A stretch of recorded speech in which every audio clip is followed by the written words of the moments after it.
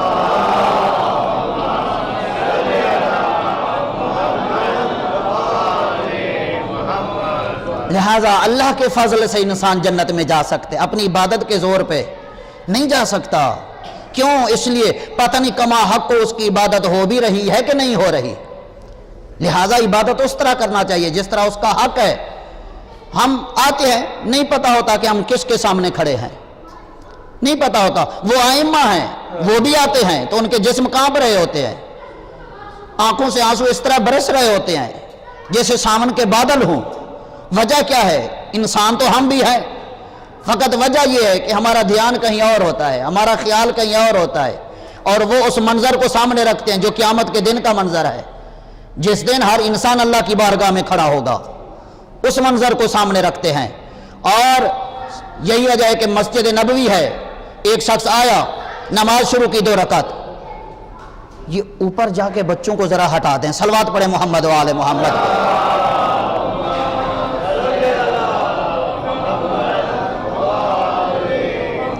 بارے دیگر صلوات۔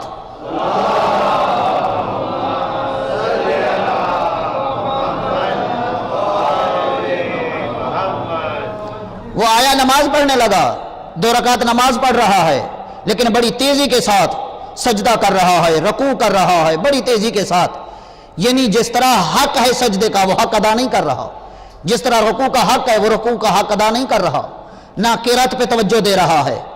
بس جلدی جلدی اس نے 2 رکعت نماز پڑھی، اس کے بعد دعا مانگنے لگا، مالک مجھے جنت میں بلند درجات عطا فرما، مجھے جنت میں 4 حوریں عطا فرما، جنت میں اعلیٰ مقام عطا فرما۔ آپ کا اور ہمارا چوتھا امام اس کی نماز کو دیکھ رہا تھا، ایک مرتبہ قریب آئے، آ کے کہتے ہیں کہ قیمت اتنی کم اور مطالبہ اتنی بڑا ہے، اتنی کم قیمت اور اتنا بڑا مطالبہ، کم از کم قیمت تو اتنا ادا کرو جتنا بڑا مطالبہ کر رہے ہو، وہ حق تو ادا کرو جو نماز کا حق ہے، جو اللہ کی بارگاہ میں کیا ہوتا ہے، کیا کر رہے ہو نماز میں، اللہ کی بارگاہ میں، ہاں کریم کی بارگاہ میں سوالی بن کے آئے ہو، تو پھر وہی حلیہ اختیار کرو جس طرح ایک فقیر بادشاہ کے دروازے پہ آتا ہے۔ صلوات پڑھے محمد و آل محمد۔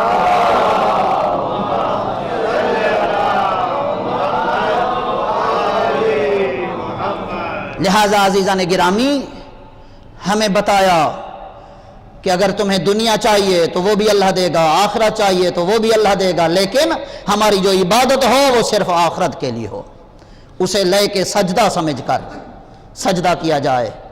کیوں؟ اس لیے کہ اس کی نعمتیں اتنی ہیں کہ بندے کے بس میں نہیں ہے اس کی نعمتوں کا شکر ادا کرے۔ جو سانس جا رہا ہے یہ نعمت ہے، جو سانس آ رہا ہے وہ نعمت ہے۔ اسی لیے تو داؤد نبی سے جب اللہ نے کہا کہ اے داؤد میری نعمتوں کا شکر ادا کرو جیسے حق ہے شکر ادا کرنے کا، داؤد کہنے لگے کہ پروردگارا تیری نعمتوں کا شکر ادا کرنے کے لیے تیری توفیق کی ضرورت ہے، تیری توفیق کی ضرورت ہے، اور تو توفیق دے گا تو میں شکر ادا کروں گا، اور اس شکر کے لیے جو تو توفیق دے گا پھر اس توفیق پہ مجھے اور شکر ادا کرنا ہوگا، اس کے لیے پھر ایک اور شکر ادا کرنا ہوگا۔ تیری زندگی جو دی ہوئی ہے پروردگارہ، زندگی تو ختم ہو سکتی ہے لیکن تیری نعمتوں کا شکر کا حق ادا نہیں ہو سکتا۔ آواز قدرت آئی، بس داؤد یہی میرا حق ہے، نعمتوں کے شکر کا جو تو نے ادا کر دیا ہے، یہی نعمتوں کے شکر کا حق ہے جو تو نے یہی اپنے آپ کو کمزور سمجھ لیا۔ عزیزان گرامی، بس ہمیں اس طرح اللہ کی بارگاہ میں اس کا شکر ادا کرنا ہے، ایک ایک قدم پہ شکر ادا کریں، اس لیے کہ ہم سے کوئی زیادہ برے نہیں، ہم سے اچھے ہیں جنہیں اللہ اپنے پاس بلا رہا ہے۔ اگر ہمیں اس نے باقی رکھا ہوا ہے تو اس کا شکر ادا کریں۔ آج دنیا میں کتنے انسان مظلوم ہیں، کہاں کہاں آپ کس کس خطے میں دیکھیں گے آپ کو مظلوم نظر نہیں آئیں گے، دنیا کے جس خطے میں دیکھیں آپ کو مظلوم نظر آئیں گے۔ شکر ادا کریں کہ اللہ نے آپ کو وہ آزادی دی ہوئی ہے، وہ مقام عطا کیا ہوا ہے۔ آج آپ کو کوئی سجدے سے روکنے والا نہیں ہے، آج آپ کو رکوع میں جھکنے سے کوئی روکنے والا نہیں ہے، آج آپ کو اللہ کی بارگاہ میں گڑ گڑا کے دعائیں مانگنے سے کوئی روکنے والا نہیں ہے۔ یہ شکر کریں آل محمد کی قربانیوں کا کہ آل محمد نے وہ قربانیاں دی تو آج ہم اللہ کی بارگاہ میں کھل کے اللہ کی عبادت کر رہے ہیں، اور کما حق ہو عبادت کرنے کا اجر تمہیں مل رہا ہے۔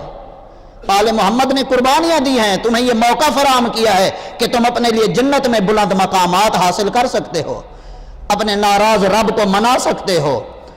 عزیزان گرامی، ایک شخص نے اپنی بیوی کو بھیجا، کہا جاؤ مخدومہ کنین سے پوچھ کے آؤ کیا میں آپ کا شیعہ ہوں کہ نہیں۔ وہ خاتون آتی ہے مخدومہ کنین کے پاس، جب اپنے شوہر کا سوال سامنے رکھا مخدومہ کنین کے، تو شہزادی نے جواب دیا کہ ہمارا شیعہ وہ ہے جو ہمارے حکم کا پابند ہے، جہاں سے ہم نے روکے وہاں سے رکے، وہ ہمارا شیعہ ہے۔ جب یہ واپس پلٹی اپنے شوہر کو جا کے بتایا تو وہ رونے لگا، کہا ہم تو اس طرح نہیں ہے کہ ہماری ساری زندگی ان کے حکم پہ گزرے اور جہاں سے انہوں نے روکا ہو وہیں سے ہم رکے ہوں، تو پھر ہم شیعہ تو نہیں ہیں۔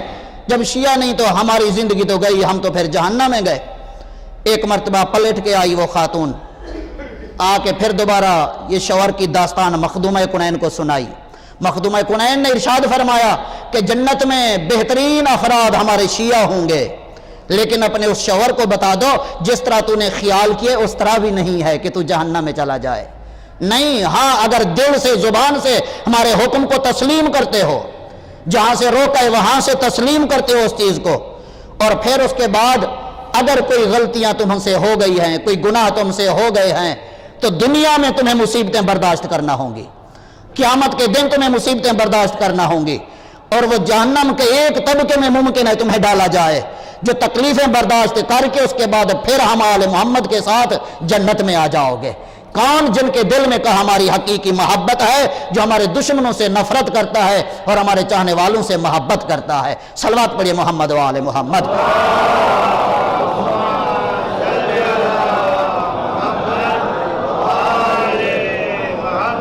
لہذا عزیزان گرامی، جب ہم نے اپنے آپ کو ان کے سپرد کر دیا ہے تو پھر ہمیں واقعاً ہمیں قلب کے ساتھ اپنے آپ کو ان کے سپرد کرنا ہوگا۔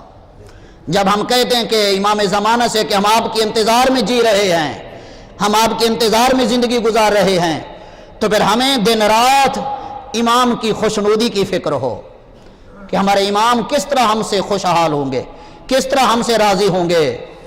عزیزان گرامی، امام کا ایک ایک قول قابل غور ہے، ایک ایک بات امام کی فکر کے قابل ہے، اسے معمولی نہ سمجھے۔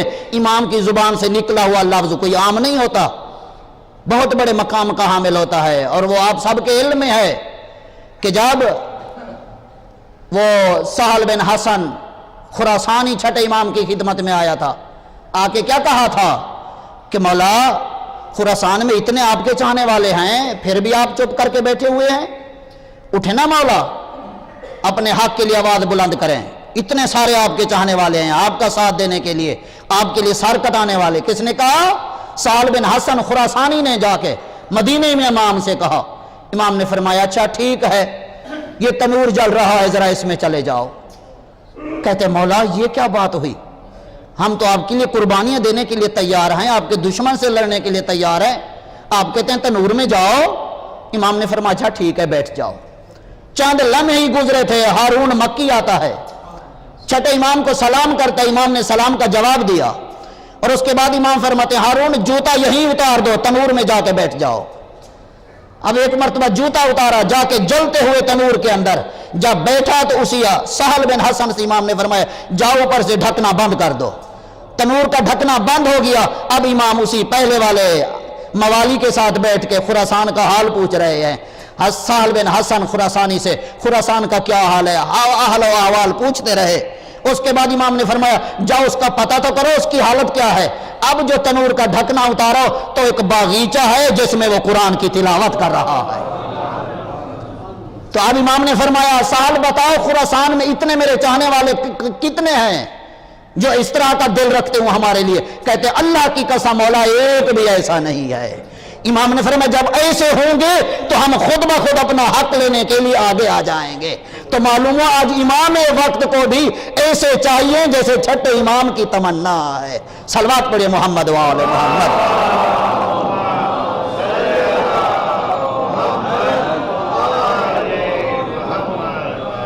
تو توجہ فرمائی نا آپ نے کہ جلتا ہوا تنور اگر وہ باغیچہ بن گیا تو کیسے بنا؟ امام کی التجا تھی اللہ سے۔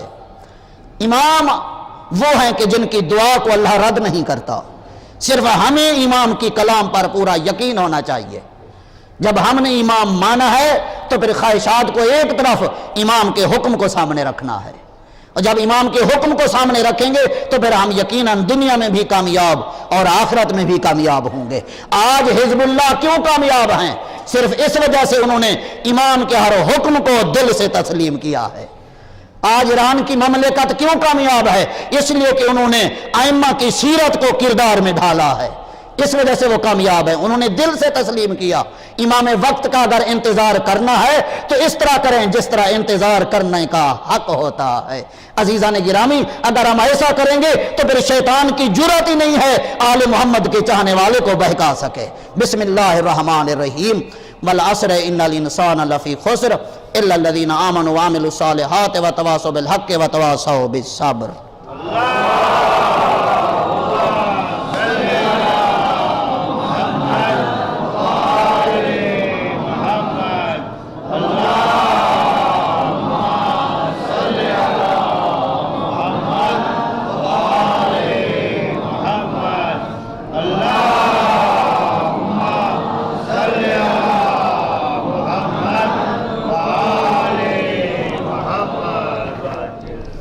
السلام علیکم ورحمۃ اللہ وبرکاتہ۔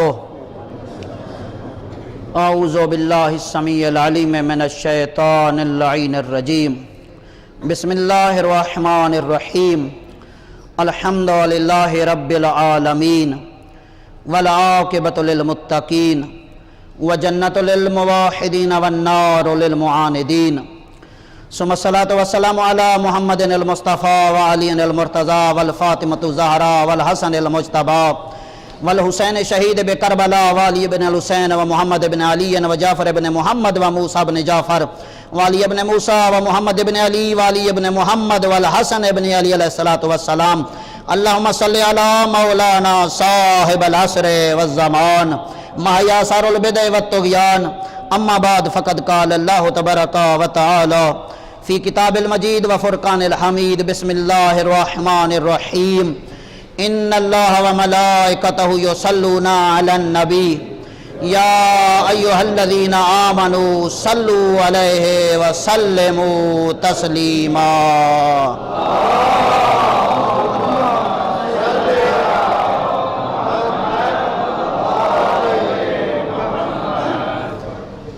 عزیزان گرامی، آج کشمیر کے مظلوم عوام کی حمایت میں ملک بھر میں کشمیر ڈے منایا جا رہا ہے۔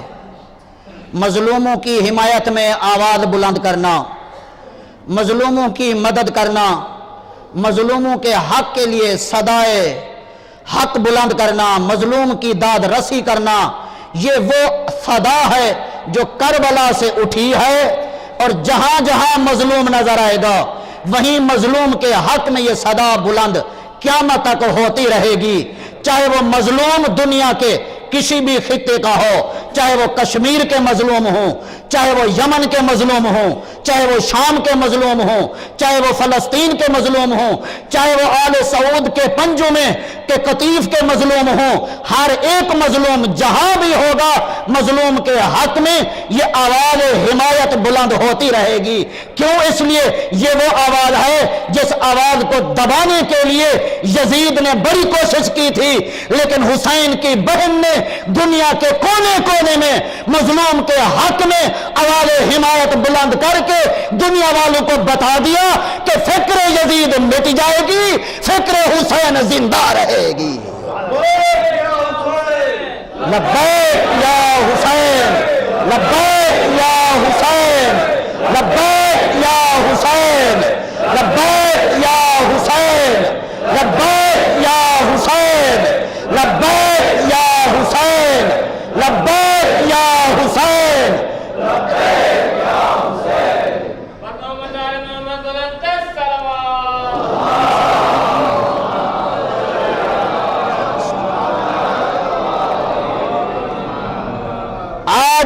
جہاں بھی ظالم اپنے ظلم کا مظاہرہ کرتے ہوئے مظلوم کی آواز کو دبائے، مظلوموں کو قتل کرے، سمجھ لینا یہاں یزید کی وراثت باقی ہے، سمجھ لینا وہی فکر یزید باقی ہے۔